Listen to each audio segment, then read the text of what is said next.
નમસ્કાર દર્શક મિત્રો, સમાચારની વાત કરવામાં આવે તો દાહોદના ભતવાડા પીએચસી ખાતે વિશ્વ માસિક સ્વચ્છતા દિવસ અન્વયે તમામ આરોગ્ય સ્ટાફ દ્વારા કિશોરીઓ માટે માસિક સ્વચ્છતા દિવસની ઉજવણી કરવામાં આવી। દાહોદના ભતવાડા પીએચસી ખાતે તારીખ 28મી એપ્રિલના રોજ વિશ્વ માસિક સ્વચ્છતા દિવસ અન્વયે રાજ્ય આરોગ્ય પરિવાર કલ્યાણ વિભાગ અને મુખ્ય જિલ્લા આરોગ્ય અધિકારી ડોક્ટર શિલ્પા યાદવ તેમજ ડોક્ટર કલ્પેશ બારિયા તાલુકા આરોગ્ય અધિકારીના માર્ગદર્શન હેઠળ પ્રાથમિક આરોગ્ય કેન્દ્ર ભતવાડા તાલુકા દેવગઢ બારિયા ખાતે ડોક્ટર હિતેશ ચારેલ અને ડોક્ટર શૈલેન્દ્ર નાયક તેમજ તમામ આરોગ્ય સ્ટાફ દ્વારા કિશોરીઓ માટે માસિક સ્વચ્છતા દિવસની ઉજવણી કરવામાં આવી હતી। મેડિકલ ઓફિસર દ્વારા કિશોરીઓને માસિક દરમિયાન કેવી સ્વચ્છતા રાખવાની છે તેમજ ખોટી માન્યતાઓ સાથે સાચી માહિતી આપી કિશોરીઓને માસિક દરમિયાન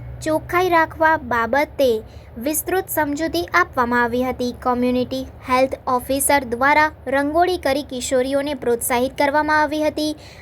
RBSK ટીમ દ્વારા 2 કિશોરીઓને આપેલા પ્રશ્નોના જવાબ રૂપે કિશોરીઓ દ્વારા મૌખિક રજૂઆત કરવામાં આવી હતી।